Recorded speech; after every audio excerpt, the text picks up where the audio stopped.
Hello everyone. बरेच दिवस झाले ब्लॉग्स येत नाही आहेत. पण जेव्हा कधी ब्लॉग्स येत नसतील तेव्हा तुम्हाला माहिती आहे की एकतर मी काहीतरी कामात बिझी असते, काहीतरी नवीन तुमच्यासाठी घेऊन येत असते, किंवा कदाचित मी प्रॉब्लेममध्ये असू शकते. तर प्रॉब्लेममध्ये असं नाही म्हणता येणार, पण खूपच कठीण दिवस होते आमच्या कुटुंबासाठी मागचे काही दिवस.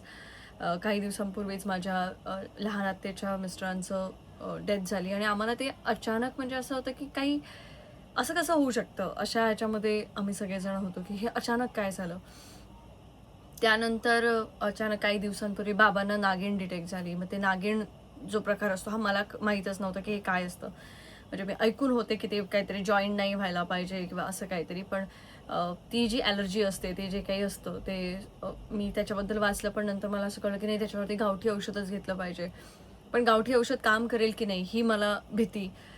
त्याच्यामध्ये माझे बाबांना तिथे पाठवणं, मग थँक गॉड की त्याच्यामध्ये माझे सगळे एवढे छान मित्र आहेत, यूट्यूबर फॅमिली आणि हे सगळेजण जे कनेक्टेड आहेत. मी लकी कांबळीला एक फोन केला. लकी कांबळी ज्यांचं मालवणी लाईफ हे यूट्यूब चॅनल आहे, त्यात त्याने तो बाबांना त्या वैद्यापर्यंत घेऊन गेला आणि तिथून त्यांना ते औषध वगैरे देण्यात आलं. त्याच्यानंतर मी डॉक्टरांशी सुद्धा डिस्कस केलं. हे सगळं चालू असताना बाबांना तुम्ही काळजी घ्या, तुम्ही काळजी घ्या, तुम्ही काळजी घ्या हे सांगत असताना अचानक कळतं की माझे मोठे काका गेलेत. आणि आमचं ठरलं होतं की आम्ही रामनवमीला घरी जाणार. आणि रामनवमीला मी जेव्हा जाईन तेव्हा मी तिथे जाणार, कारण बहिणीला आत्ताच मुलगी झाली होती, तर तिला भेटू वगैरे असं सगळं छान प्लॅन केलं होतं. आणि रामनवमीच्या आदल्या दिवशीच प्लॅन कॅन्सल झाला की एक 2-3 दिवसासाठी काय येते असं. साई म्हणाली की 2-3 दिवसासाठी येऊ नकोस, येणार असशील तर एक 5-6 दिवसांसाठी, कारण बरेच दिवस आली नाही आहेस. आणि मला 29ला, म्हणजेच उद्या 29 तारीख आहे, उद्या उद्या खूप छान बातमी तुम्हा सगळ्यांना मिळणार आहे खरं तर. ते छान गोड बातमीसाठी आम्ही मग ठरवलं की चला ठीक आहे, जाऊ देत, आपण रामनवमीला नंतर जाऊ, पण मुंबईत थांबू. आणि आम्ही कॅन्सल केलं आदल्या दिवशी रात्रीच. आणि झोप येत नव्हती मला तशी, मी पण जागी होते. आणि सकाळी सकाळी फोन वाजला. मला सकाळी जेव्हा फोन येतो ना, तेव्हा एकतर राग येतो किंवा खूप भीती वाटते, कारण माझ्या आजी जेव्हा गेली तेव्हा सुद्धा असं सकाळी फोन आला होता आणि तसाच सकाळी फोन आला. आणि मी बघितलं तर बऱ्याच जणांचे मिस कॉल पण आहेत, मेसेजेस काहीतरी आहेत, आणि मी फोन उचलला आणि मला कळलं की काका गेलेत. आणि मला म्हणजे हे सगळं असं असतं ना की कसं काय, म्हणजे हे इमॅजिनच नाही करू शकत अशा काही गोष्टी. हे सगळेजण म्हातारे कधी झाले आहेत जायला, असं असं मला ते फिलिंग होतं की हे का होतंय.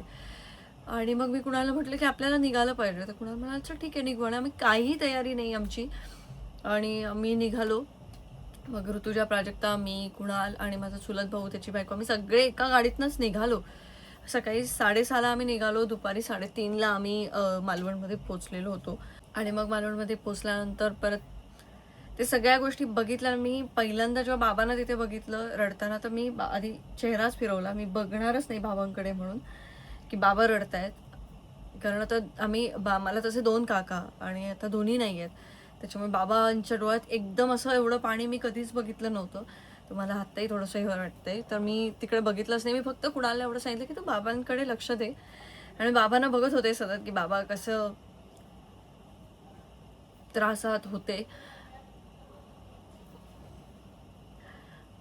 यावर्षी गणपतीलाच माझं आणि काकांचं बोलणं झालेलं की काका असं मला म्हणाले होते की काय माहीत आता गणपतीचं कसं होणार पुढे, असं म्हणाले. मी बोलले तुम्ही काही टेन्शन घेऊ नका, मी यावर्षी सांभाळले ना. आपण असं छान गणपतीचं जसं तुम्हाला हवं तसा गणपती होत राहणार. गणपतीचं तुम्ही काही टेन्शन नाही घ्यायचं. तुम्ही सगळ्यांनी फक्त ना आता आपापल्या तब्येतीकडे लक्ष द्या, असं सांगून मी फक्त चालता चालता बोलून तिथून निघून गेले होते. काकाने मला एक कागद दिला होता असाच सहज. त्या कागदावरती पुढच्या 10 वर्षांचा गणपती कधी येणार हे लिहिलेलं होतं की कुठच्या तारीखला तो गणपती येणार. आता तो कागद मी कुठे ठेवलाय ना, तो मला आता घरी जाऊन शोधायचं आहे. काल रात्रीच आम्ही मुंबईला आलोय.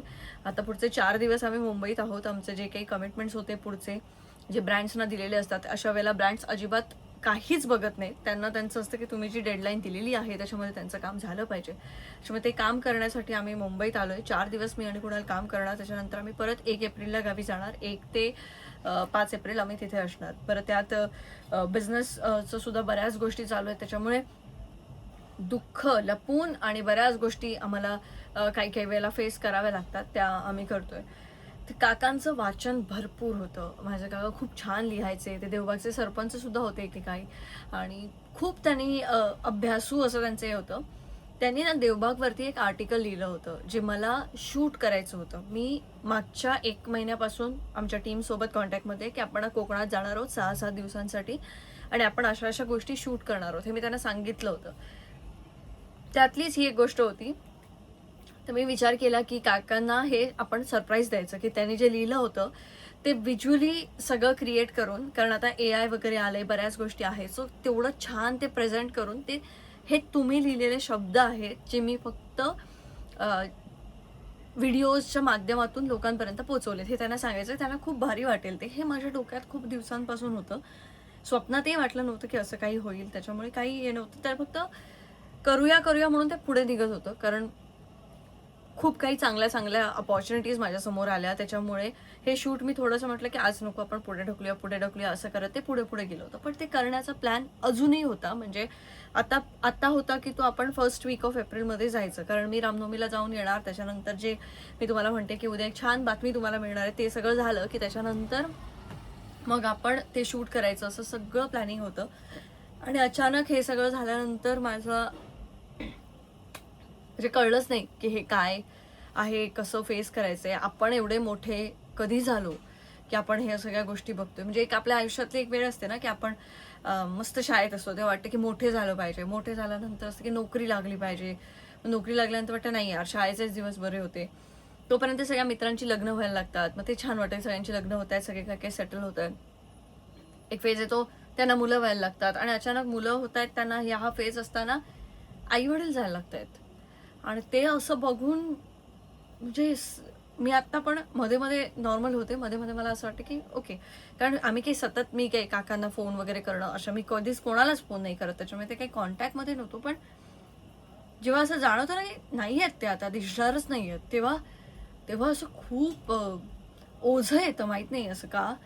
सो श्वास असा हे होतो आणि एकदम विचित्र वाटतं की कसं होणार. कारण आत्तापर्यंत मी सगळं करू शकते, म्हणजे मी सगळं, पण गणपतीची पूजा इतर कोणाला करताना बघणं हे खूप कठीण असणार आहे. कारण एवढी वर्ष लहानपणापासून गणपतीची पूजा, घरातली पूजा किंवा घरातली कोणतीही अशी धार्मिक गोष्ट जी होती ती त्यांच्या सल्ल्याने किंवा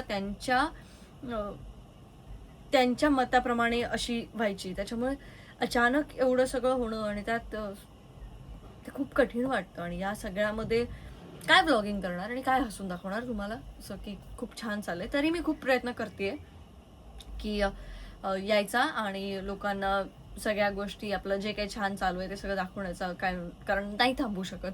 परत एकदा थांबणं ह्याच्यामध्ये, जिथे तुम्ही एखाद्या गोष्टीसाठी साईन केलेली असते, एखाद्या गोष्टीची कमिटमेंट दिलेली असते, तिथे तुम्हाला थांबणं ते स्वतःहून अलाव नाही करत. आणि कधी कधी वाटतं की ते खूप चांगलं आहे की आपल्याला नाईलाजास्तव थांबता येत नाहीये. पण जर थांबता येत असतं तर कदाचित कायमचं थांबलं गेलं असतं. त्याच्यामुळे एका अर्थी ती चांगली गोष्ट पण आहे आणि एका अर्थी वाईट गोष्ट पण आहे. बट होईल, सगळं ठीक होईल. सगळे छान ब्लॉग्ससुद्धा येतील. उद्यापासूनच येतील. उद्या मी तुम्हाला जी काही आनंदाची बातमी आहे ती उद्याच तुम्हाला सांगणार आहे. कारण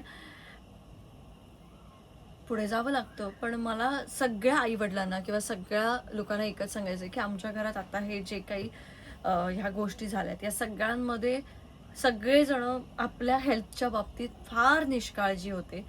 त्यांना डॉक्टरकडे जाणं म्हणजे नाहीच आवडायचं. त्यांना फुल बॉडी चेकअप करणं किंवा त्यांना स्वतःच्या तब्येतीची काळजी घेणं हे फार क्षुल्लक गोष्ट वाटत होती. त्यामुळे मी सगळ्यांना सांगते की तुम्ही प्लीज तुमच्या तब्येतीची काळजी घ्या.